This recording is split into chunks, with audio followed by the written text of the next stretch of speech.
call it the screen room.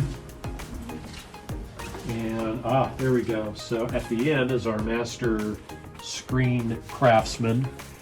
His name's Ka.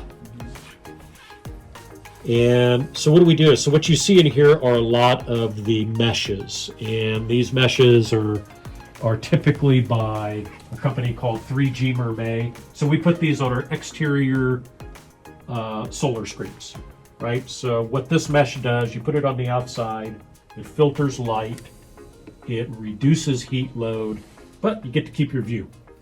Okay, so they're kind of like sunglasses for your house. Now, what we have here, there's some machines that we have here. This machine right here is a heat and welding and pressure machine. It's 5 meters long, so what it allows us to do is build bigger screens with less different welding points. Would you say that the screens are super popular here in California because of all the bright light that comes in? They are, and the appeal with the screens is that, during the wintertime, the angle of the sun is actually a little bit lower. So the penetration of sunlight in many of the windows actually goes in a lot deeper into the house. And the problem with that is, in my own house, we purchased it from somebody else. The damage has already been done, but I can watch from one window that faces due east. I can see all the cabinets and how they've been touched by the sun. So every piece of wood has already suffered its damage. Now, what can I do today? What I can do today is I can put something on the outside to control that and mitigate that. I can't fix the damage without actually, doing some physical, perhaps cosmetic restaining of all the cabinets. But at least what I can do is I can stop that from happening into the future. So that's one of the advantages of the solar screens.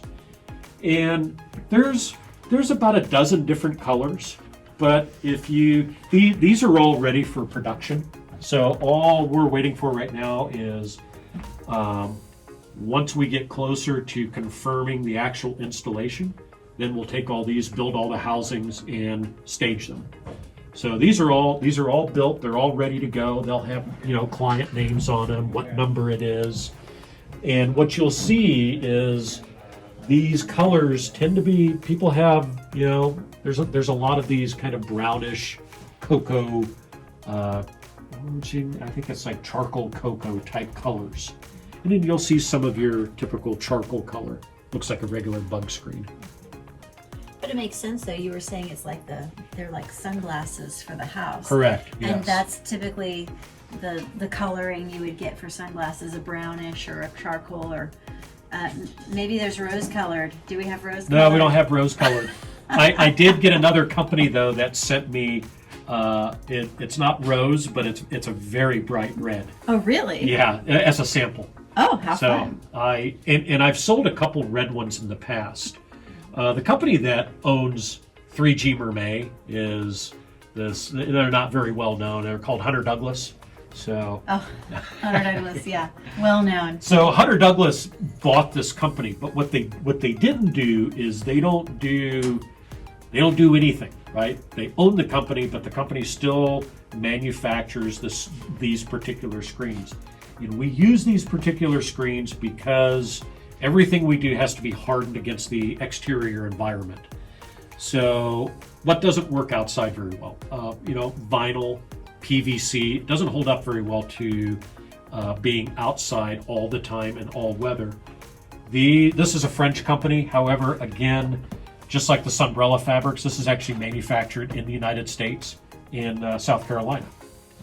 And this is an interesting fabric in that the holes that you see, it's not punctured. There's a lot of companies that'll puncture their holes. They'll stretch the fabric out, puncture the holes, say, this is the way to go. And it's fine. There's nothing wrong with it. I've tested those types of fabrics. I like a really uniform looking fabric. And by weaving the fabric together, you achieve that. The other thing too is the core of the fabric is actually fiberglass.